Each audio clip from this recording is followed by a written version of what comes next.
दुनिया में अगर सबको पीछे छोड़कर आगे जाना है तो अकेले रहकर अपना काम अच्छाई और खुशी से करते रहे। खुद को सुधार ले, अगर तू काम नहीं करेगा तो तेरा साथ कोई नहीं देगा। ऐसा महात्मा गौतम बुद्ध ने कई सालों पहले अपने शिष्यों से क्यों कहा था? इसके पीछे का कारण क्या है, कहानी क्या है, इसी के बारे में हम आज के इस वीडियो में जानेंगे। तो बिना देर किए चलिए वीडियो की शुरुआत करते हैं। स्वार्थी यानी कि स्वयं का अर्थ। जो इंसान स्वयं का अर्थ जानना चाहता है, जो खुद को समझना चाहता है, क्या वो इंसान आपकी नजर में गलत है? हम जब भी किसी को स्वार्थी कहते हैं तो उसका मतलब तो यही होता है कि वो आदमी स्वयं का अर्थ समझना चाहता है। तो फिर वो गलत कैसे हुआ? स्वार्थी शब्द दुनिया की नजर में, समाज की नजर में एक अलग ही नजरिए से समझा जाता है। अक्सर हम अपने आसपास ऐसे बेहद से लोगों को देखते हैं जो स्वभाव से बहुत अच्छे प्रतीत होते हैं, यानी कि सब लोगों की मदद करते हैं, सबसे अच्छा व्यवहार रखते हैं। लेकिन इसके साथ हमने ये भी देखा होगा कि ऐसे लोग जो स्वभाव के अच्छे होते हैं, दूसरों की मदद करते हैं, वो दुखी भी ज्यादा रहते हैं। और जो लोग स्वार्थी होते हैं वो फलते फूलते चले जाते हैं। तो ऐसे में परमात्मा की सत्ता पर उंगली उठाना निश्चित है। लेकिन अगर ये सत्य है तो हमें कौन सा मार्ग अपनाना चाहिए? क्या हम भी दूसरों के जैसे बन जाएं? पता नहीं आप में से कितने लोग ये मानते हैं कि अच्छे लोग जीवन में बहुत दुखी रहते हैं, लेकिन इसके पीछे का सत्य क्या है? अगर हम इसके पीछे का सत्य नहीं जानेंगे, नहीं पहचानेंगे, तो कहीं ना कहीं हमारा अवचेतन मन भी बुराई की तरफ झुक जाएगा। इसीलिए अपने मन में ऐसे विचार पनपने से पहले इस बात की पूरी सच्चाई, पूरा निष्कर्ष निकाल लें, ताकि भविष्य में आपको अपने अच्छे होने पे पश्चाताप ना हो, दुख ना हो। आज की जो बौद्ध कहानी मैं आपको सुनाने वाला हूं, उसमें आपको 5 ऐसे तरीके पता चलेंगे जिसके माध्यम से अगर आप कर्म करते हैं तो आप अच्छे कर्म भी कर पाएंगे और दुखी भी नहीं होंगे। एक गांव में आनंद नाम का एक युवक रहता था। उसका भरा पूरा परिवार था। उसके 2 बच्चे थे, उसकी पत्नी थी, लेकिन उसके माता पिता इस दुनिया से चल बसे थे। इसीलिए पूरे परिवार की जिम्मेदारी उसी के कंधों पर थी। बच्चे अपनी पढ़ाई करते थे और उसकी पत्नी अपने घर गृहस्थी के कामों के साथ गाय, भैंस, बकरी इत्यादि का दूध बेचकर अपना घर चलाती थी। और आनंद पहाड़ में पत्थर तोड़ने का काम करता था। बहुत ही मेहनत भरा काम था। पूरे दिन काम करता तो रात को थक कर घर पर वापस लौटता। लेकिन इतनी मेहनत करने के बाद भी अगर आनंद को गांव का कोई भी आदमी मदद के लिए बुलाता तो आनंद कभी भी मना नहीं करता था। उसके जीवन का एक ही सिद्धांत था, अगर मैं दूसरों की मदद करूंगा तो परमात्मा मेरा साथ देंगे, परमात्मा मेरे साथ कुछ बुरा नहीं होने देंगे। आनंद अपने इस सिद्धांत का पालन बहुत ही कड़ाई के साथ करता था। वह इस सिद्धांत पर इतना विश्वास करता था कि अगर कोई बाहर का आदमी उससे मदद मांग ले तो वो अपने घर का काम भी अधूरा छोड़कर उस आदमी की मदद करने के लिए पहुंच जाता था, जिसकी वजह से उसकी पत्नी बहुत परेशान रहती थी। वो अक्सर आनंद को समझाने की कोशिश करती थी कि सबसे पहले अपना काम, अपने परिवार को देखो। 2 बच्चे हैं हमारे और फिर भी तुम दूसरों के काम करने में लगे रहते हो। अरे अपने घर को तो संभालो। अपना घर संभाल नहीं रहा, दूसरों की मदद करने चले हैं। और जब ऐसी ऐसी बातें आनंद के कानों में पड़ती तो उसके हृदय में कांटा चुभने लगता था और उन दोनों में लड़ाई झगड़ा शुरू हो जाता था। अक्सर उनके लड़ाई झगड़े का यही सबसे बड़ा कारण होता था। लेकिन ना तो आनंद अपने आप को बदल पाया और ना ही उसकी पत्नी ने उसको समझाना कभी बंद किया। इसी वजह से आए दिन उनके घर में क्लेश होता रहता था। जहां तक उस गांव वालों की बात थी तो वो आनंद के स्वभाव को जानते थे और वो जानबूझकर जो काम आसान भी होता था, जो उनके सामर्थ्य में भी होता था, उस काम के लिए भी वो आनंद को बुलाते थे ताकि उन्हें कम मेहनत करनी पड़े। कहने का अर्थ ये है कि गांव वाले आनंद की इस शिष्टाचार का फायदा उठाते थे, लाभ उठाते थे और सब पीछे से उसका मजाक उड़ाते थे, उसे बेवकूफ कहते थे। ऐसे ही समय भी तरह और एक दिन आनंद की पत्नी बहुत ज्यादा बीमार पड़ गई। आनंद से जो कुछ भी सेवा हो सकती थी उसने वो सब अपनी पत्नी के लिए किया। उसने गांव के वैद्य को बुलाकर अपनी पत्नी की जांच करवाई, लेकिन ये रोग उस वैद्य की पकड़ के बाहर था। इसीलिए उस वैद्य ने कहा कि तुम अपनी पत्नी को नगर में जाकर किसी बड़े वैद्य को दिखाओ तो तुम्हारी पत्नी की जान बच सकती है। जल्द से जल्द नगर पहुंचने की व्यवस्था करो, नहीं तो तुम्हारी पत्नी के प्राण संकट में हो जाएंगे। ये सुनकर आनंद के पैरों तले जमीन फिसल गई। उसने ये नहीं सोचा था कि उसकी पत्नी के प्राण संकट में है। वो सोच रहा था कि कोई साधारण सा रोग होगा जिसका इलाज हो जाएगा। लेकिन जब उसने वैद्य की यही बात सुनी तो वो घबरा गया। अब पत्नी को नगर तक कैसे लेकर जाए, क्योंकि उसके पास इतना धन नहीं था कि वो अपनी पत्नी के लिए घोड़ा गाड़ी करके उसमें अपनी पत्नी को लिटाकर नगर में ले जा सके। उसकी पत्नी की हालत बिल्कुल चलने की भी नहीं थी, इसलिए उसे नगर पहुंचाने के लिए किसी घोड़ा गाड़ी की जरूरत थी। संयोग से उसके पड़ोसी धन्मू के पास एक घोड़ा गाड़ी थी। वो अक्सर व्यापार के लिए अपनी घोड़ा गाड़ी नगर में लेकर जाया करता था। इसीलिए आनंद के मन में विचार आया कि मैं धन्मू की घोड़ा गाड़ी ले सकता हूँ। मैं धन्मू की इतनी मदद करता हूँ, कभी उसके काम को नहीं टालता, तो वो तो मेरे काम को कभी मना ही नहीं कर सकता। और यही सोचकर वो घोड़ा गाड़ी लेने के लिए धन्मू के पास पहुंच जाता है। लेकिन धन्मू बहुत ही चालाक इंसान था। वो बिना किराए के अपनी घोड़ा गाड़ी अपने सगे संबंधियों के लिए भी नहीं ले जाता था, तो आनंद की तो दूर की बात रही।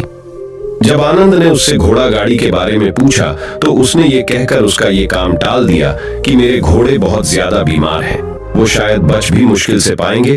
5 दिनों से वो कुछ नहीं खा रहे, तो ऐसे में बेचारा घोड़ा गाड़ी लेकर कहा, नगर तक पहुंच पाएगा। हाँ, अगर तुम कुछ धन की व्यवस्था कर सकते हो तो मैं अपने एक मित्र की घोड़ा गाड़ी तुम्हारे लिए मंगवा सकता हूँ। ये सुनकर आनंद परेशान और चिंतित हो गया, क्योंकि उसके पास धन तो था ही नहीं। इसका मतलब उसकी पत्नी बड़े नगर में वैद्य के पास इलाज के लिए पहुंच ही नहीं पाएगी। उलझन भरे हुए विचार लिए हुए जब आनंद वापस आ रहा तो उसने एक दिल दहलाने देने वाला दृश्य देखा। उसने देखा कि धन्मू के घोड़े, जो धन्मू के अनुसार बीमार थे और कुछ खा भी नहीं रहे थे, वहीं घोड़े गांव का ही एक युवक उसकी बाड़ से खोलकर बाहर ला रहा था और गाड़ी में उसको जोत रहा था। ये देखकर पहले तो आनंद को कुछ समझ में नहीं आया।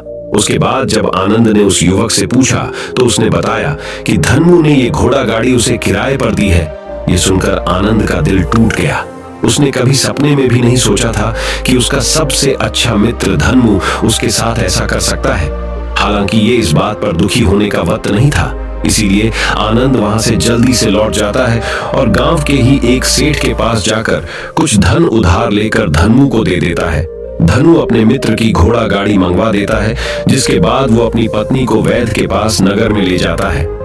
जब उसकी पत्नी का इलाज चल रहा था तो आनंद यही सोच रहा था कि एक वो दिन था जब धन्मू की बेटी बीमार हो गई थी और धन्मू यहाँ पर नहीं था, तो मैं पूरी रात वैद्य जी के पास उसके लिए बैठा रहा था। उसकी देख रेख की थी, उसकी सेवा की थी। इतने दिनों तक धन्मू नहीं आया था, तब मैं ही उसके परिवार की देख रेख किया करता था। हाय, कैसा दुर्भाग्य है ये, जिसके लिए मैंने इतना कुछ किया। उसने एक घोड़ा गाड़ी देने से मुझे मना कर दिया, और वो भी तब जब मेरी पत्नी जिंदगी और मौत के साथ खेल रही थी। कुछ देर बाद वैद्य बाहर आकर आनंद को एक बहुत बुरी खबर देता है। वो आनंद को बताता है कि उसकी पत्नी को कर्क रोग हो चुका है और इसका कोई भी इलाज नहीं है। उसके पास कुछ समय ही शेष बचा है। ये सुनकर आनंद दुखी होकर वहीं जमीन पर बैठ गया। उसकी पूरी दुनिया उजड़ने वाली थी और उसे कोई रास्ता नजर नहीं आ रहा था। कुछ समय बाद उसकी पत्नी चल बसी और अब दोनों बच्चों की जिम्मेदारी उसके कंधों पर आ गई थी। लेकिन यहाँ पर आनंद के सारे सिद्धांत टूट चुके थे, उसके सारे भरम खत्म हो चुके थे। अब उसके दिमाग में एक ही बात थी कि अच्छा, कर्म करने से परमात्मा साथ नहीं देता, बल्कि जो बुरे लोग हैं वो लोग फलते फूलते हैं, और इस बात का मैं सबसे बड़ा गवाह हूँ। ये विचार अक्सर उसके दिमाग में चलते रहते थे और इसी वजह से उसका मन धीरे धीरे संन्यस्त हो गया, देश दुनिया से दूर हट गया। और एक दिन ऐसा भी आया जब वो अपने बच्चों को अपने रिश्तेदारों के पास छोड़कर इस देश दुनिया को त्याग कर एक सन्यासी बनने के लिए घर से निकल पड़ा। उसने गांव में किसी को कुछ नहीं बताया। किसी को नहीं पता था कि आनंद अचानक कहां गायब हो गया। सन्यास की दीक्षा लेने के लिए वो एक बौद्ध भिक्षु के पास पहुंचता है। बौद्ध भिक्षु उस समय ध्यान में बैठे हुए थे। ध्यान से बाहर आने के बाद वो बड़े ध्यान से आनंद के चेहरे को देखते हैं और उससे सन्यासी बनने का कारण पूछते हैं। इस पर आनंद उन्हें अपनी पूरी आपबीती सुना देता है और कहता है कि हे महात्मा, इस दुनिया से मुझे कुछ भी हासिल नहीं हुआ। मेरा मन इस दुनिया से विरक्त हो चुका है। जब अपने दोस्तों ने ही मेरा साथ नहीं दिया तो इस दुनिया में रहने का क्या मतलब, और इसी वजह से मैं सन्यासी बनना चाहता हूँ। ये सुनने के बाद बौद्ध भिक्षु ने उपदेश देना शुरू किया। उन्होंने कहा कि याद रखना बेटा, जीवन से विरक्त होकर सन्यासी बनना तुम्हें परम सुख तक कभी नहीं पहुंचा सकता, परमानंद तक कभी नहीं पहुंचा सकता। तुम दुनिया से अपने मन पर एक बोझ लेकर विरक्त हुए हो। तुम दुनिया से परमात्मा की खोज करने के लिए विरक्त नहीं हुए हो। इस भ्रम में कभी मत रहना तुम संसार से विरक्त हुए हो, क्योंकि संसार ने तुम्हें धोखा दिया, ऐसा तुम्हें लगता है। इसीलिए तुम परमात्मा पे कभी विश्वास नहीं कर पाओगे और ना ही उन पर अपनी पूर्ण आस्था बना पाओगे। इसीलिए सन्यासी होने का भी तुम पूरा लाभ कभी नहीं उठा पाओगे। सन्यासी होने का लाभ तब मिलता है जब हमारी प्रभु में, परमेश्वर में, परमात्मा में पूर्ण आस्था बन जाती है। मैं तुमसे पूछता हूँ, या तुम्हारी आस्था परमात्मा में है? ये सुनकर आनंद कहता है कि हे महात्मा, मैं तो दुनिया देखकर आया हूं कि जो बुरे कर्म करता है वो फलता फूलता है, और जो अच्छा काम करता है उसे कुछ भी नहीं देता। परमात्मा उसे दुखी दुख देता है। इसीलिए मैं परमात्मा पर अपनी पूर्ण आस्था कैसे बना सकता हूं? ये सुनकर उस बौद्ध भिक्षु ने कहा कि यही तो मैं तुम्हें समझाना चाहता हूं कि तुम पूरी ऊर्जा अपनी सन्यासी जीवन में लगाओ और उसके बाद भी तुम्हें फल प्राप्त ना हो तो तुम्हें कैसा लगेगा। इसीलिए किसी की भी मदद करने के लिए मैं 5 सिद्धांत तुम्हें बताता हूँ। ये 5 सिद्धांत समझकर संसार में वापस लौट जाओ और संसार में एक ग्रस्त जीवन जियो। उसके बाद ही सन्यासी जीवन का उदय होता है। जब हम अपने ग्रस्त जीवन को पूर्ण रूप से समझ लेते हैं और अपनी जिम्मेदारियों का निर्वाह कर देते हैं। ये कहकर बौद्ध भिक्षु ने कहना शुरू किया कि जब भी तुम किसी की सहायता करते हो, किसी की मदद करते हो, तो उसमें सबसे पहली बात, सबसे पहला सिद्धांत जो ध्यान में रखने का होता है वो होता है कि किसी की मदद करते वक्त, किसी की सहायता करते वक्त कभी भी उससे उम्मीद मत रखना। ये मत सोचना कि आज मैंने इसकी सहायता कर दी, मदद कर दी, तो कल बदले में ये भी मेरी सहायता करेगा, मेरी मदद करेगा। अगर तुम ऐसा सोचोगे तो तुम्हें जीवन में दुखों का सामना करना ही पड़ेगा, क्योंकि एक नहीं तो दूसरा, या दूसरा नहीं तो तीसरा, कोई ना कोई तुम्हारी उम्मीद जरूर तोड़ेगा। और वास्तविकता में वो मदद या वो सहायता नहीं होती, वो हमारे लालच का ही एक रूप होता है। हम उसकी सहायता या मदद निर्भर तरीके से नहीं कर रहे हैं। हमारे मन में लालच का भाव है, हमारे मन में बदले का भाव है। हम ये सोचकर मदद करते हैं कि इसकी मदद कर देता हूं तो कल ये मेरा भी मदद करेगा, और यही लालच हमें अक्सर उन लोगों की मदद करने पर विवश करता है जो किसी न किसी रूप में धनवान होते हैं, क्योंकि हमें लगता है कि कल ये आदमी धन के द्वारा मेरी मदद कर सकता है। और इसीलिए जिस इंसान को वास्तविकता में मदद की आवश्यकता है, हो सकता है वो गरीब हो, लेकिन हमारा मन अपने लालच के वशीभूत होकर उसकी मदद कभी नहीं करेगा। इसीलिए किसी की मदद और किसी की सहायता करने के अपने विचार को विस्तार दो। केवल एक प्रकार के वर्ग के लिए अपनी सहायता या अपनी मदद पेश मत करना, उन सब के लिए समान होनी चाहिए। जरा सोचो, एक तरफ तुम्हारा मित्र हो जिसके पास धन है, संपदा है, और दूसरी तरफ कोई गरीब औरत हो जो भूखी बैठी हुई है। तुम्हारा दोस्त तुमसे कहता है कि यार आज तो खाने के लिए अच्छे अच्छे पकवान मंगवा लो बाजार से, और दूसरी तरफ वो औरत तुमसे 2 सूखी रोटी मांग रही है, तो तुम किसकी मदद करोगे? कौन मदद का हकदार सबसे पहले है? सबसे पहले हमारा कर्तव्य बनता है कि उस औरत की भूख मिटाए, लेकिन अक्सर इंसान ऐसे नहीं सोचता। वो अपने दोस्त को तो खिला देगा, उसको तो बाजार से बहुत महंगी वस्तु मंगा के दे देगा, लेकिन किसी गरीब को उसकी भूख मिटाने के लिए पैसा या धन नहीं देगा। दूसरी बात जो ख्याल में रखने की है वो ये कि सहायता करते वक्त हमारा लालच कभी भी उसके साथ नहीं जुड़ना चाहिए। अक्सर हम जब किसी की मदद करते हैं तो हमारा लालच और हमारा स्वार्थ उसके साथ जुड़ा होता है, और हम अपनी भविष्य की योजना तैयार करके उस आदमी की मदद करते हैं। हम ये सोचते हैं कि अगर मैं इसका ये काम करेगा तो भविष्य में ये आदमी मेरा वो काम पूरा कर देगा, और वो सहायता, वो मदद बिल्कुल भी परमात्मा के द्वार को नहीं खटखटाती, क्योंकि वो लालच है। आप अपने आप को धोखा देने के लिए अपने लालच को एक सहायता, एक मदद का रूप दे रहे हैं। तीसरी बात जो ख्याल रखने की है वो ये कि अपने सामर्थ्य के हिसाब से दूसरे की मदद करो। कभी भी एक ग्रस्त आदमी को किसी की इतनी सहायता नहीं करनी चाहिए जिससे कि उसका परिवार और उसके बच्चे कष्ट में जीवन बिताएं।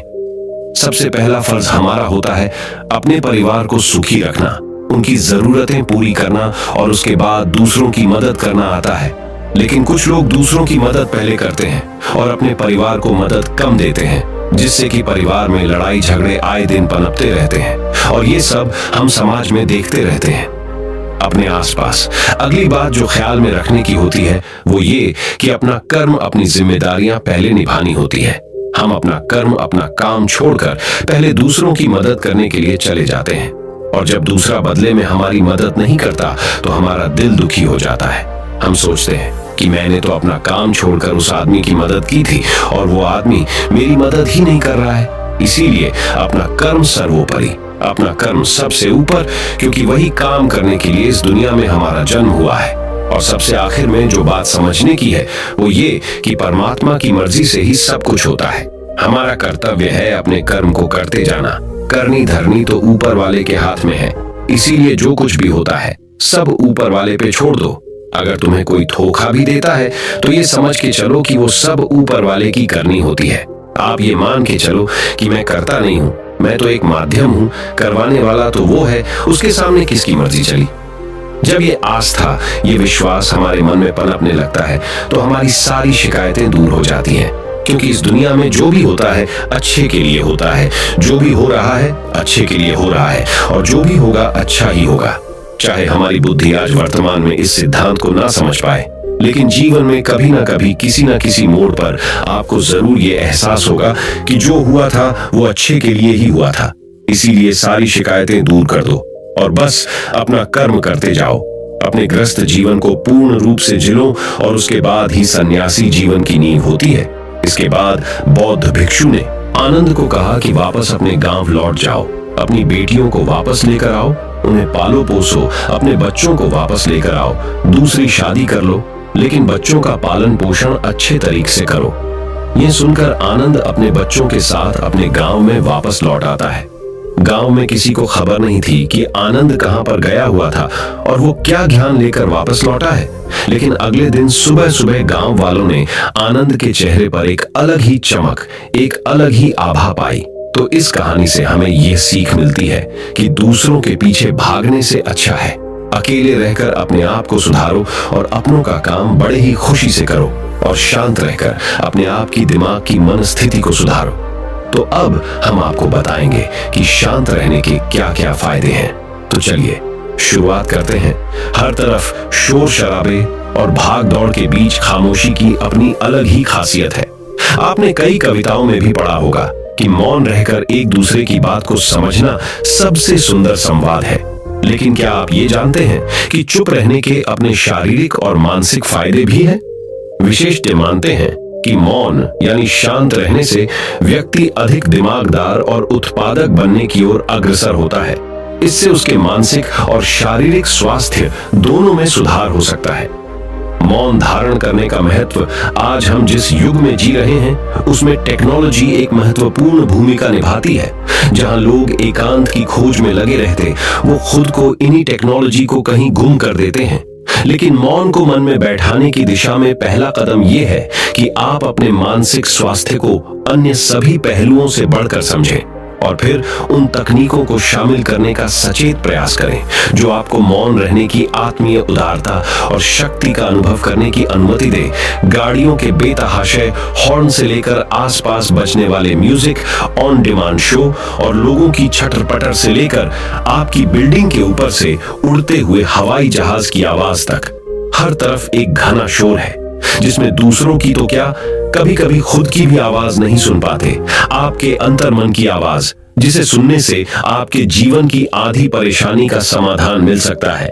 वैज्ञानिक प्रमाणों के अनुसार यह हमारे स्वास्थ्य के लिए बहुत अच्छी बात है कि लेकिन शांत रहना ब्लड प्रेशर कम कर सकता है, एकाग्रता और ध्यान में सुधार ला सकता है, परेशान करने वाले विचारों को शांत कर सकता है, मस्तिष्क के विकास को बढ़ावा दे सकता है, कोर्टिसोल को कम कर सकता है, अंदर की रचनात्मकता को बढ़ावा मिलता है, अच्छी नींद को बढ़ावा मिलता है, दिमागी रूप से स्वस्थ महसूस कर सकते हैं। हालांकि यहाँ मौन रहने का मतलब परेशानी में भी चुप्पी साधे रहने से नहीं है, बल्कि अनावश्यक किसी भी शोर से दूर रहने और ध्वनि प्रदूषण से बचना है। मौन रहते हुए धीरे धीरे गहरी सांस लेने से और भी फायदे मिल सकते हैं। चुप रहना है अनेक समस्याओं का हल। तनाव घटाने और एकाग्रता बढ़ाने के लिए हम आपको अब 9 फायदे बनाएंगे। मेडिटेशन और ध्यान लगाना खुद को शांत करने और तनाव घटाने का एक बेहतरीन तरीका है। आपने ध्यान दिया होगा कि हर धर्म और संस्कृति में शांत और मौन रहने को महत्व दिया गया है। चाहे आप इसे धार्मिक नाम दें या जीने का एक तरीका माने, लेकिन दिन भर में कुछ समय तक शांत रहना आपके स्वास्थ्य के लिए बहुत फायदेमंद साबित होता है। कई साइकोलॉजिस्ट भी कॉन्फिडेंस बढ़ाने, कंसंट्रेशन बढ़ाने, मन की शांति और पॉजिटिव थिंकिंग के लिए कुछ मिनट मौन धारण करने की सलाह देते हैं। जब हम कुछ समय मौन या चुप रहते हैं तो हमें खुद से बात करने का मौका मिलता है। हम चिंतन मनन करते हैं, जिससे हमारा मन शांत होता है, दिमाग रिलैक्स रहता है और हमारा दिमाग नई ऊर्जा और विचारों से भरता है। चलिए आपको बताते हैं चुप या मौन रहने के 9 फायदे। पहला फायदा, दिमाग बेहतर काम करता है। एक रिसर्च के मुताबिक अगर हम दिन भर में कुछ मिनट शांत रहते हैं तो हमारा दिमाग रिचार्ज होता है और बेहतर काम करता है। इसके लिए दिन भर में सिर्फ 3 मिनट चुप रहने से शुरुआत करें। ऐसा करने से आप देखेंगे कि आपका दिमाग ठंडा तो रहता ही है, आपके व्यक्तिगत रिश्तों में भी सुधार होता है। दूसरा फायदा, तनाव वाले हार्मोन नियंत्रित होते हैं। आज के दौर में हर तरफ शोर ही शोर है, इसकी वजह से दिमाग में तनाव पैदा होना लाजमी है। ऐसे में अगर आप हर रोज कुछ देर मौन रहने की प्रैक्टिस करते हैं तो इससे आपके तनाव पैदा करने वाले हार्मोन के लेवल में कमी आती है। इससे आपका दिमाग शांत होता है, गुस्सा नियंत्रित रहता है और तनाव बढ़ाने वाले हार्मोन्स का लेवल घटता है। तीसरा फायदा, ब्रेन सेल्स बनती है। अक्सर तनाव, स्ट्रेस, एंजाइटी और लगातार बोलते रहने और शोर शराबे के चलते हमारे दिमाग की कोशिकाएं मरने लगती हैं। ऐसे में कुछ देर मौन रहने से हमारे दिमाग की सेल्स दोबारा बनती है और उनका पुनः निर्माण हमारे दिमाग की शक्ति बढ़ाता है। इससे हमारी एकाग्रता बढ़ती है और दिमाग तेज होता है। चौथा फायदा, क्रिएटिविटी बढ़ती है। जब हम दिन भर की उलझनों में उलझे रहते हैं, इस वजह से हम शांत होकर सोचने समझने की क्षमता खोने लगते हैं। इस वजह से हमारी क्रिएटिविटी खत्म होने लगती है। जब हम कुछ देर मौन रहते हैं तो हमारे दिमाग की नई नई क्रिएटिविटी उभर कर सामने आती है। हमें सोचने समझने और सुनने की क्षमता बढ़ती है और हम कुछ नया कर पाते हैं। पांचवा फायदा, परिस्थितियों का सामना बेहतर ढंग से करते हैं। एक रिसर्च में पाया गया है कि जो लोग मौन रहने की आदत डालते हैं वो मुश्किल और तनावपूर्ण परिस्थितियों से बेहतर ढंग से निकल पाने में सक्षम होते हैं। इसकी वजह यह है कि मुश्किल परिस्थिति में वो अपना आपा नहीं खोते और लॉजिक के साथ सोचने की काबिलियत रखते हैं। इस कारण वो परिस्थितियों का बेहतर सामना कर पाते हैं। छठा फायदा, दिमाग के लिए है ये एक्सरसाइज। हमारे शरीर का सबसे जटिल हिस्सा दिमाग होता है। ये पूरे शरीर को चलाता है और ये हमारे सभी इमोशंस को कंट्रोल करता है। ऐसे में जरूरी है कि हम अपने दिमाग को भी व्यायाम करवाएं। जिस तरह शरीर को मजबूत बनाने के लिए शारीरिक व्यायाम जरूरी है, उसी तरह दिमाग को मजबूत बनाने के लिए उनकी ताकत बढ़ाना जरूरी है। मौन रहना दिमाग के लिए एक व्यायाम जैसा ही है और इससे दिमाग की मांसपेशियां तंदुरुस्त रहती हैं। सातवां फायदा, पॉजिटिव विचारों का संचार। मौन रहना हमारे दिमाग को पॉजिटिव विचारों से भरता है। जब हम दिमाग को बाहरी शोर शराबे से दूर करते हुए कुछ समय खुद पर केंद्रित करते हैं तो हम अपने आसपास की अच्छाइयों को बेहतर ढंग से देख और समझ पाते हैं। इसके साथ ही हम अपने आसपास और खुद के भीतर की अच्छाइयों को अप्रिशिएट कर पाते हैं। इसीलिए कुछ समय मौन रहते हुए खुद को समझना, अपने भीतर झांकना और अपने बारे में समझना एक बेहतरीन प्रैक्टिस है। आठवां फायदा, एक अच्छे श्रोता और समीक्षक। चुप रहना और कुछ समय तक खुद को स्थिर रखना आपको एक अच्छा श्रोता और समीक्षक बनाता है। ऐसा इसलिए क्योंकि जब आप चुप रहते हैं तो आप बोलने की बजाय अधिक से अधिक सुनते हैं और उसका विश्लेषण कर पाते हैं। इससे आप पूरे तर्क और वितर्कों को जानने के बाद सही फैसला ले पाते हैं। आप सभी पक्षों को सुनते, समझते और डिसीजन ले पाते हैं। चुप रहना आपके दिमाग को शांत करता है और आपको लॉजिकल समीक्षक बनाता है। नौवां फायदा, कैसे रखें खुद को। कुछ मिनटों के लिए मौन रहने के लिए लोग बहुत तरीकों का सहारा लेते हैं। कुछ भगवान के नाम का जाप करते हैं, कुछ आपके कृत्यों का विश्लेषण करते, वहीं कुछ लोग माइंडफुलनेस प्रैक्टिस अपनाते हैं। चलिए आपको बताते हैं खुद से जोड़ते हुए मौन धारण करने के कुछ आसान तरीके।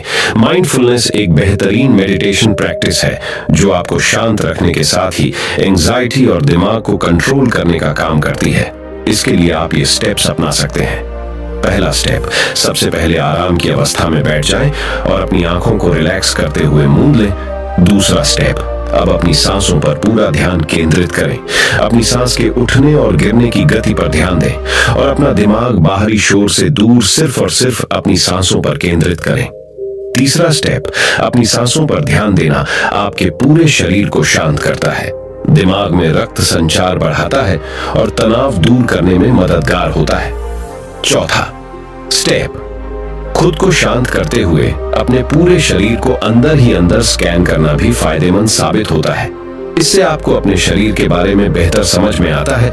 इससे आपके दिमाग और शरीर के बीच में बेहतर संबंध स्थापित होता है। हम उम्मीद करते हैं कि ये जानकारी आपके काम आएगी। तो चलिए जानते हैं हमारे शब्दों में कितनी ताकत होती है एक कहानी के माध्यम से। तो चलिए उस कहानी की शुरुआत करते हैं। जो लोग बुद्धिमान हैं वह ये जानते हैं कि शब्द हथियार की तरह होते हैं, जिनसे किसी को भी बचाया जा सकता है या किसी को भी मारा जा सकता है। अब आप सोच रहे होंगे कि शब्दों से किसी को मारा कैसे जा सकता है। तो जरा सोचिए, ज्यादातर आत्महत्याओं के पीछे किसका कारण होता है? किसी के पति ने कुछ कहा, किसी के पिता ने कुछ कहा और उन लोगों ने आत्महत्या कर ली। ये आत्महत्या किसके कारण हुई? वो पीड़ित के मन को इतना दुखी कर गए कि उसके मन से वो दुख सहना और ज्यादा बर्दाश्त करना नामुमकिन हो गया और इसी वजह से उन्होंने आत्महत्या कर ली। ऐसे ही आपके शब्द किसी को नया जीवन प्रदान कर सकते हैं। जब कोई आदमी उदास होता है या दुखी होता है तो आपके शब्द उसमें एक नया जोश, एक नया उत्साह भर सकते हैं और एक हारा हुआ आदमी अपने जीवन में एक नई शुरुआत कर सकता है, सिर्फ शब्दों के माध्यम से, हमारी वाणी के माध्यम से। तो अब तक आप ये तो समझ ही गए होंगे कि हमारे शब्द हमारे जीवन को किस तरह निर्धारित करते हैं, शब्दों में कितनी ताकत होती है और किसी से बात करते वक्त हमें कितनी सावधानी से अपने शब्द सुनने चाहिए।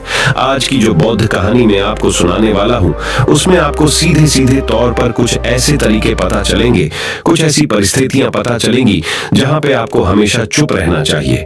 कुछ परिस्थितियों में अगर आप कुछ नहीं बोलेंगे तो वही आपके लिए सबसे ज्यादा बेहतर होगा। इससे पहले कि आप इस कहानी में खो जाएं, इस चैनल को सब्सक्राइब जरूर कर लें। तो चलिए कहानी शुरू करते हैं। एक बार की बात है, एक युवा लड़का एक बार एक बौद्ध भिक्षु के पास पहुंचा। वो काफी परेशान लग रहा था और उसने बौद्ध भिक्षु से जाकर पूछा कि हे महात्मा, मैं अपने आप से परेशान हूँ, अपने आप से दुखी हूँ। बाहरी रूप से मुझे कोई दुख नहीं है, मैं धन धान्य संपन्न हूँ, मुझे कोई शारीरिक रोग भी नहीं है, लेकिन मैं खुद से परेशान रहता हूँ, अपने मन से परेशान रहता हूँ। अक्सर मेरी बातों को मेरा कोई भी दोस्त गंभीरता से नहीं लेता है और ना ही मेरे परिवार के लोग मेरी किसी बात को गंभीरता से लेते हैं। मैं जो कुछ भी सलाह देता हूँ या तो वह उसे मजाक में उड़ा देते हैं या फिर उसे गंभीरता से लेते ही नहीं है। मेरी बातों को कोई गंभीरता से क्यों नहीं लेता है? क्यों मेरी बातों पर कोई अमल नहीं करता? क्यों मेरी बातों में कोई रुचि नहीं दिखाता? क्या कारण है? कृपया मुझे बताने का कष्ट करें और मेरे मन के इस दुख को दूर करें। ये सुनकर बौद्ध भिक्षु ने कहा कि आज सुबह मैं चालित ध्यान करके वापस आ रहा था। रास्ते में कुछ कौवे कांव कांव कर रहे थे और वहीं पर जब मैं चलता हुआ कुछ दूर आया तो मुझे एक मोर की मधुर आवाज सुनाई दी। ये सुनकर अचानक मेरे मन में ख्याल आया कि कौवे कितना कांव कांव करते हैं, कितना बोलते रहते हैं, लेकिन कोई भी प्राणी कौवे की आवाज को पसंद नहीं करता। मोर हमेशा सही परिस्थिति के हिसाब से बोलता है। जब भी बारिश होने वाली होती है और बादल गरजते हैं और बारिश होने की आशंका होती है, ऐसे में मोर अपनी मधुर आवाज में गाता है जो सभी को प्रिय होता है, सभी को अच्छा लगता है। ऐसे ही अगर इंसान सही परिस्थिति के हिसाब से सही शब्द बोले, सही वाणी बोले, तो वही वाणी दूसरों के लिए संगीत हो जाती है, संगीत बन जाती है और दूसरे लोग तुमसे सम्मोहित हो जाते हैं और वहीं पर तुम्हें सब लोग गंभीरता से लेने लगते हैं। और दूसरी तरफ अगर तुम यूं ही बेफिजूल ऐसे ही बोलते रहते हो, बिना किसी बात के बोले चले जाते हो, तो फिर तुम्हें कोई गंभीरता से नहीं लेता।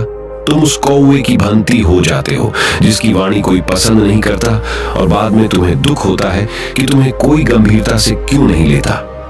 इसीलिए अपने शब्दों को बेहद बुद्धिमानी के साथ इस्तेमाल करना सीखो।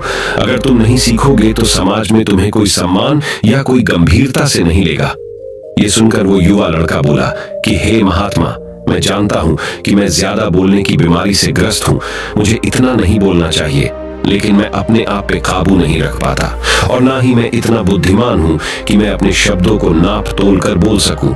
मैं तो किसी से बात करते वक्त इतना सोचता भी नहीं कि मुझे अपने शब्द किस तरह इस्तेमाल करने हैं।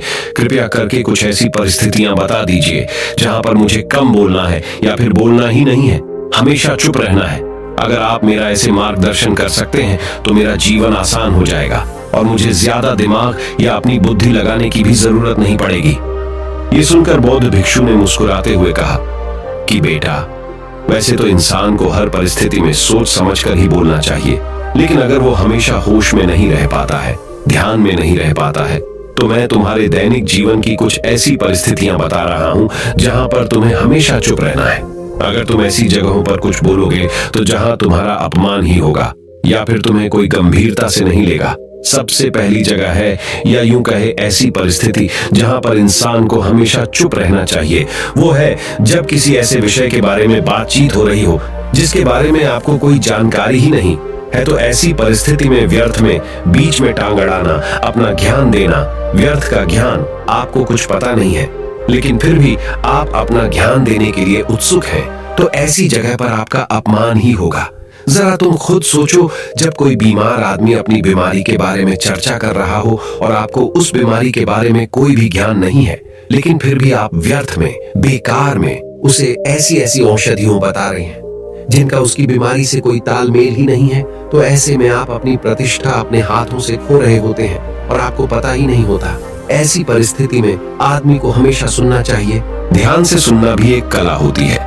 अगर आप सुनने का दिखावा करेंगे तो कहीं ना कहीं सामने वाले आदमी को ये एहसास हो जाता है कि ये मेरी बात पूरे ध्यान से नहीं सुन रहा है। इसीलिए जब आपको किसी विषय के बारे में पूरी तरह से जानकारी ना हो तो वहां पर केवल अपने कान लगाना ही ज्यादा महत्वपूर्ण होता है, ज्यादा जरूरी होता है। आप उस इंसान की बातें ध्यान से सुन सकते हैं और इसी बीच आप दोनों के बीच एक संबंध पैदा होगा और उस संबंध सच्चा होगा, क्योंकि आपने उसके बात को बड़े ही ध्यान से सुना है और इस बात का पता सामने वाले को भी होता है। तो हम बिना कुछ बोले, सिर्फ सुनने मात्र से किसी को अपना दोस्त बना लेते, अपना मित्र बना सकते हैं। इस बात को हमेशा ध्यान में रखना। दूसरी जगह जहां इंसान को हमेशा चुप रहना चाहिए वो है खाना खाते वक्त। खाना इंसान को हमेशा चुप रहकर खाना चाहिए, मौन रहकर खाना चाहिए। महात्मा बुद्ध और उनके भिक्षु हमेशा चुप रहकर भोजन करते हैं, शांत भाव से भोजन करते हैं, परिपूर्ण होकर भोजन करते हैं, पूरी तरह से करते हैं, एक एक टुकड़े का स्वाद लेकर भोजन करते हैं। और ऐसा भोजन जब आपके शरीर में पहुंचता है तो वो आपके अंग अंग तक ऊर्जा पहुंचाता है। अक्सर हम भोजन करते वक्त कुछ ना कुछ बोलते रहते हैं, कुछ ना कुछ सुनते रहते हैं, लेकिन मौन रहकर पूरा स्वाद लेकर उस भोजन को कभी नहीं करते। हम उस भोजन को करते वक्त आधे अधूरे ही रहते हैं और इसीलिए हमारा शरीर रोगों से ग्रस्त हो जाता है। जरा तुम खुद सोचो, बौद्ध भिक्षु हमेशा भिक्षा लेकर भोजन करता है और भिक्षा भी कितनी बिल्कुल मामूली सी, और वो भी एक वक्त। तो एक वक्त भोजन करने के बाद भी वो इतने स्वस्थ रहते थे, इतने उत्साह, जोश और आनंद से भरे होते थे। और हम तो इतना खाना खाते हैं, इतने सारे भोजन की सामग्री हमारे लिए उपलब्ध होती है, लेकिन हमारे शरीर में कोई ऊर्जा नहीं होती। इसका सबसे बड़ा कारण होता है कि हम अपना भोजन होश में नहीं करते हैं, परिपूर्ण होकर नहीं करते हैं, मौन रहकर नहीं करते हैं। इसीलिए अपना भोजन हमेशा मौन रहकर ही करो। तीसरी जगह जहां पर अगर आपने चुप रहना सीख लिया तो इसका मतलब ये है कि आपने अपने ऊपर विजय हासिल कर ली। जी हाँ, गुस्से में शांत रहना या चुप रहना इतना आसान नहीं होता है। अक्सर हम गुस्से से भरकर कुछ ऐसे शब्द या अपशब्द बोल जाते हैं जिसका पछतावा हमें हमेशा बाद में होता रहता है, लेकिन जुबान से निकला हुआ शब्द वापस नहीं हो सकता, उस शब्द को मिटाया भी नहीं जा सकता। अब वो जिंदगी भर हमारे दामन से जुड़ चुका है और वो गुस्से में बोला गया। अब शब्द हमारे मन को समय समय पर बेचैन करता रहता है, दुखी करता रहता है, लेकिन गुस्से के वक्त चुप रहना सीखना भी एक बहुत बड़ी कला होती है। गुस्से में आदमी का अपने ऊपर काबू कहाँ रहता है, अपनी इंद्रियों को वश में कहाँ रख पाता है। इसीलिए इस कला को आप तभी सीख सकते हैं जब आप गुस्सा भी होश में रहकर कर पाए। जब भी आपको गुस्सा आए, आपके दिमाग में सिर्फ एक ही बात आए कि मुझे चुप रहना है, मुझे किसी से कुछ गाली गलौच नहीं करना, किसी को कोई अपशब्द नहीं बोलना। और जब ये विचार गुस्से के साथ जुड़ जाता है और धीरे धीरे ये आदत बन जाता है तो आप अपने गुस्से को भी काबू में करना सीख जाते हैं। जब भी कभी गुस्सा आए तो किसी को कुछ बोलने की बजाय कुछ शारीरिक व्यायाम करना शुरू कर। उछलना, भागना, दौड़ना, जिम करना, कुछ भी। आप ऐसा व्यायाम कर सकते हो जिसमें आपका शरीर थक जाए। आप पाएंगे कि जब आपका शरीर थक जाता है तो आपका मन भी शांत हो जाता है। आपने उस गुस्से की ऊर्जा को एक सकारात्मक रूप दे दिया। और यही बुद्धिमान व्यक्ति की पहचान होती है, जो दूसरों के तानों से भी अपना घर बना लेता है, अपनी कामयाबी के रास्ते निकाल लेता है। वही सच में बुद्धिमान आदमी है। जो जहर को भी दवा बनाकर इस्तेमाल करना सीख जाए, वही असली बुद्धिमान होता है। चौथी जगह जहां आप चुप रहेंगे तो आपके लिए वही सबसे ज्यादा बेहतर होगा, वही आपको सम्मान दिलाएगा। चौथी जगह है जब चार लोग आपस में बैठकर बातें कर रहे हो, कोई बैठक कर रहे हो, तो वहां पर जब चार लोग बात कर रहे होते हैं तो चारों लोग एक साथ तो बात कर नहीं सकते। एक बार में एक व्यक्ति बोलेगा और तीन सुनेंगे, तभी वो बैठक कामयाब हो पाएगी, तभी वो चर्चा सही रूप में आगे बढ़ पाएगी। लेकिन अगर कोई आदमी ऐसा बैठा हुआ है जो बीच में ही दूसरे की बात काटकर अपनी बात को ऊपर रखना चाहता है, तो ऐसे में वो चर्चा या वो बैठक आपको कहीं नहीं पहुंचाएगी और चारों लोगों के बीच आप सबसे मूर्ख कहलाओगे। अगर आपको अपनी बात कहनी है तो सामने वाले को अपनी बात पूरा करने दो, उसके बाद अपने विचार रखो। यही एक भद्र पुरुष या फिर कहीं अच्छे आदमी की पहचान होती है। और आखिरी जगह, अगर हमारे माता पिता हमें कुछ कह देते हैं, हमारे बड़े बुजुर्ग हमें किसी बात पर डांट देते हैं या हमें थप्पड़ भी मार देते हैं, तो ऐसी जगहों पे आपका चुप रहना ही उनके प्रति सम्मान दिखाएगा, उनके प्रति आदर का भाव व्यक्त होगा। अगर आप उनके सामने उनका विरोध कर देते हैं, उनका प्रतिरोध कर देते हैं, तो वो गुस्सा तो थोड़ी देर बाद शांत हो जाएगा, लेकिन वो कही गई बात, वो विरोध किया हुआ शब्द या फिर कुछ भी उल्टा सीधा हमेशा आपके मन को सताएगा और आपके माता पिता को हमेशा यही लगेगा कि आज ये हमारी इज्जत नहीं करता, आज ही हमारी बात नहीं मानता, क्योंकि ये कमाने लग गया है, ये बड़ा आदमी बन गया है। ऐसी ऐसी बातें उठेंगी, ऐसे ऐसे तंज कसे जाएंगे। इसीलिए ऐसी जगह पे आप मौन रहिए, चुप रहिए, कुछ मत बोलिए, अपने गुस्से को अपने अंदर ही पी लीजिए, कुछ व्यायाम कर लीजिए, भाग लीजिए, दौड़ लीजिए, आपका मन अपने आप शांत हो जाएगा। आखिर में बौद्ध भिक्षु ने अपनी बात को खत्म करते हुए कहा कि कम शब्दों में अपनी भावनाओं को उतारना सीखो। शब्द हथियार की तरह होते हैं। बोलो तो होश में बोलो, ध्यान में बोलो। जीवन शैली ऐसी बना लो कि आप जब भी बोलो पूरे होश में रहकर बोलो, पूरे आनंद के साथ बोलो, पूरे प्रेम के साथ बोलो। ऐसी वाणी बोलो जो दूसरे के दिल को ठंडक पहुंचाती हो, दूसरे के मन को भी शांत कर देती हो, और वो तभी संभव है जब आप प्रतिपल होश में रहकर बोले। इसके बाद वो युवा लड़का बौद्ध भिक्षु के सामने नतमस्तक हो गया और उनको प्रणाम करते हुए अपने घर वापस लौट गया। अब हम जानेंगे महात्मा गौतम बुद्ध के अनुसार अपने मन को जल्दी से जल्दी वश में कैसे किया जाए। तो चलिए जानते हैं गौतम बुद्ध से शांति के फायदे। तो आपको पता चल गए अब गौतम बुद्ध के अनुसार अपने मन को कैसे संयमित किया जाए। चलिए उसके बारे में जानते हैं। भगवान गौतम बुद्ध कहते थे, ये संसार एक माया जाल है जो कि मनुष्य को अच्छाई भी दिखाता है और बुराई भी दिखाता है। कभी सुंदरता दिखाता है तो कभी दुर्बलता दिखाता है। कभी यह संसार मनुष्य को आकर्षित करता है और कभी कभी मनुष्य को इतना उलझा देता है कि मनुष्य को खुद के जीवन का ध्यान ही नहीं रहता। इसलिए संसार के माया जाल से बचने के लिए भगवान गौतम बुद्ध कहते हैं, जो पुरुष अपने खुद के इंद्रियों से कभी नहीं हारा, वह संसार से या पूरे ब्रह्मांड के किसी भी चीज से कभी हार ही नहीं सकता। वह मनुष्य जहां भी हो उसकी विजय निश्चित है। दोस्तों, आपको बता दें कि इंद्रियों का मतलब होता है कान, नाक, त्वचा, जीभ, हाथ। इन 5 शरीर के भागों को मुख्य इंद्रियां कहा जाता है। इन इंद्रियों को जो पुरुष या स्त्री अपने मन से संयमित कर पाते हैं, वह पुरुष या स्त्री बड़ी ही आसानी से संसार के महासागर को पार कर लेते हैं। यानी कि किसी भी चीज से वह आकर्षित नहीं होते और अपना कर्म बड़े ही विश्वास के साथ करते रहते हैं। ऐसे ही मनुष्य संसार में या इस लोक में या परलोक में बार बार विजयी होते रहते हैं। तो चलिए जानते हैं कि हमारे मन को कैसे वश में किया जाए ताकि हम इस संसार के माया जाल में फिर से न फंसे। भगवान गौतम बुद्ध कहते हैं, मन को वश में करने के लिए सबसे पहले आपको यह जानना होगा कि आपके शरीर से श्रेष्ठ आपकी इंद्रियां होती हैं। आपकी इंद्रियों से श्रेष्ठ आपका मन होता है और आपके मन से श्रेष्ठ आपकी बुद्धि होती है और अंततः बुद्धि से श्रेष्ठ आपका आत्मा होता है और आत्मा से भी श्रेष्ठ परमात्मा होते हैं। यानी भगवान होते हैं।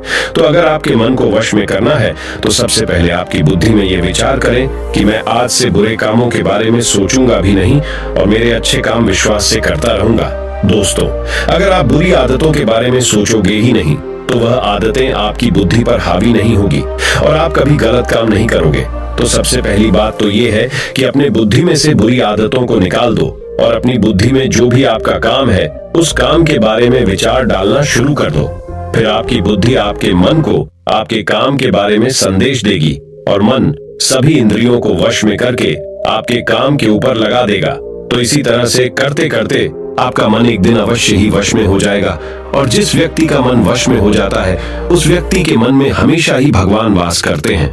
तो देखा दोस्तों, मन को वश में करने के लिए सबसे पहले आपको अपनी बुद्धि को अपने काम के बारे में ज्ञान देना होगा और बुद्धि में से बुरी आदतों को बिल्कुल निकलना होगा, यानी कि उनके बारे में सोचना ही छोड़ना होगा।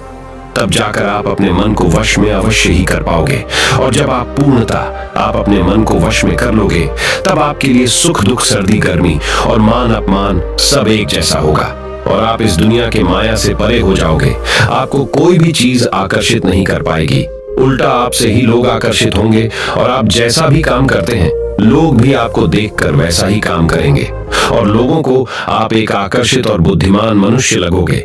इसलिए हमारे भागवत गीता में भगवान कृष्ण ने यह कहा है कि मन का सारा खेल है, मन के हारे हार है और मन के जीते जीत है।